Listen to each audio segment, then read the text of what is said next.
કિમથી સ્વિમેર હોસ્પિટલમાં સારવાર માટે આવેલી માતાએ અધૂરા માસે બાળકનો જન્મ થયો હતો। 1 કિલો વજનના બાળકને સ્વિમેરના તબીબોએ 39 દિવસની સારવાર આપીને નવજીવન આપ્યું છે। બાળકના પરિવારજનોએ તબીબોનો આભાર માન્યો છે। સ્વિમેર હોસ્પિટલના તબીબો દ્વારા 1 કિલોની નવજાત બાળકને નવજીવન આપ્યું છે। સરાહનીય કામગીરી કરી છે। કિમ ખાતે રહેતી સગર્ભા કુમોદ્દીનને પ્રસવ પીડા ઉપડવા લાગતા તેને સારવાર માટે સ્વિમેર ખસેડવામાં આવી।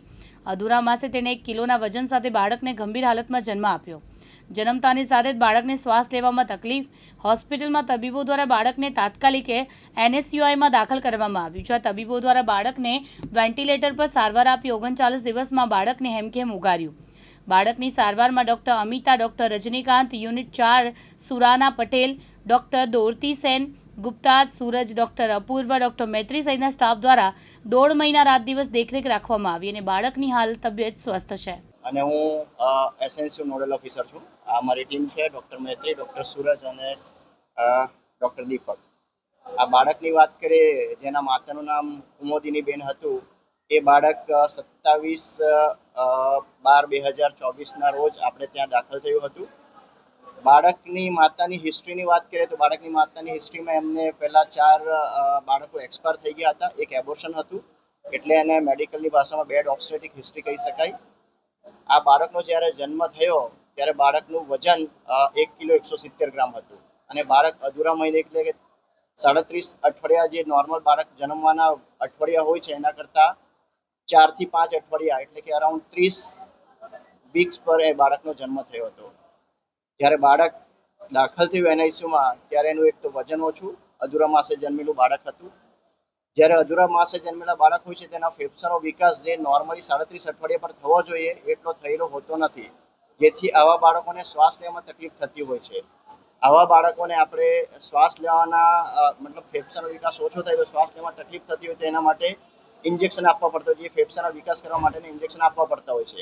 આ બાળકમાં આપણે ફેફસાના વિકાસ માટેના ઇન્જેક્શન આપ્યા હતા અને એને વેન્ટિલેટર પહેલાંનું જે મશીન CPAP કહેવાય એ મશીન પર મૂકવામાં આવ્યું હતું।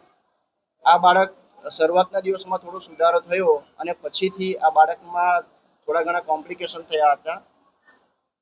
બાળકોમાં આપણા શરીરમાં જે પરિભ્રમણ થતું લોહી હોય એ જામવાના કણ હોય છે, જે નોર્મલ કરતાં આ બાળકમાં ઓછા થઈ ગયા હતા, જેથી આ બાળકના શરીરમાં ઘણી બધી જગ્યાએથી બ્લીડિંગ થતું હતું।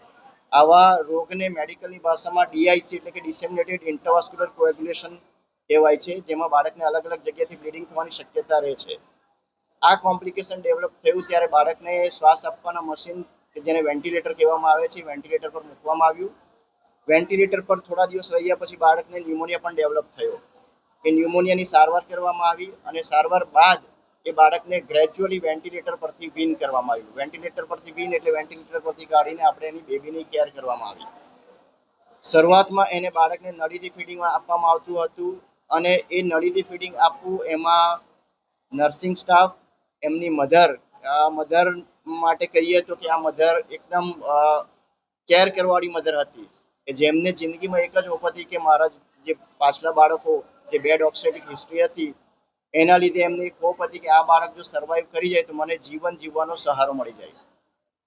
આ મેનેજમેન્ટમાં વેન્ટિલેટર પછીની કેરની મેનેજમેન્ટમાં અમારી ટીમ ડૉક્ટર મૈત્રી, ડૉક્ટર સૂરજ, ડૉક્ટર દીપક એમણે ખડે પગે ઊભા રહીને કામ કર્યું। સાથે નર્સિંગ સ્ટાફે પણ એટલી જ મહેનત કરી અને સૌથી વધારે મહેનત કોઈએ કરી હોય તો એ એમની માતા, એમના પિતાએ કરી કે જે ફૂલ્લી ડેડિકેટેડ રહ્યા। જેટલા કલાકે ધાવણ આપવાનું કહીએ એટલા કલાકે આવીને દિવસ હોય કે રાત એ માતા આવીને ધાવણ આપતી હતી।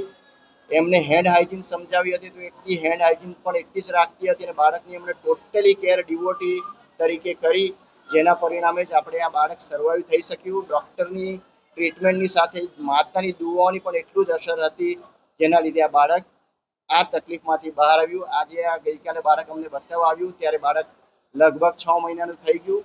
બાળક એકદમ હેલ્ધી છે અને મધર અને ફાધર બંને સંપૂર્ણ રીતે સેટિસ્ફાઈડ છે ડૉક્ટરની સારવારથી અને પોતાની મહેનતથી પણ એટલા જ ખુશ છે। આવા કેસો તો આવતા હોય છે ઘણી વખત। આપણે ત્યાં સ્વિમર એટલે ટર્સરી લેવલનું હોસ્પિટલ છે તો આવા કેસીસ તો આવતા રહે છે, પણ સાથે આવા કોમ્પ્લિકેશન સાથે આટલા દિવસ પછી બાળક સર્વાઈવ કરીને જવું એ પણ એક મોટી વાત છે, જેમાં બધી કેર આપણે ડૉક્ટર તરીકેની કેર, નર્સિંગ સ્ટાફની કેર અને સાથે મધર ફાધરનું પણ એટલું જ અટેન્શન જરૂરી હોય છે. એના માતા પિતા શું કરે? એના માતા પિતા એમ જોતા એજ્યુકેશન લેવલની અમે કોઈ તે દિવસે પૂછ્યું નહીં હતું, પણ એજ્યુકેશન લેવલ ઓછું લાગતું હતું અને એક લોકો લોઅર મિડલ ક્લાસ ફેમિલીમાંથી હતા. કીમના કોઠવા ગામ, ત્યાંથી એ લોકો આપણે ત્યાં ડિલિવરી માટે આવ્યા હતા. પણ આપણે કહીએ કે એમના ભણતર લેવલ તો મને એક્ઝેક્ટ ખ્યાલ નથી, પણ ભણતર લેવલ સિવાયની વાત કરીએ તો એમનું જે કેરિંગનું લેવલ હતું એ હાઈએસ્ટ લેવલની કેર એ લોકો કરતા હતા. યાસીન દારા, દિવ્યાંગ ન્યૂઝ, સુરત.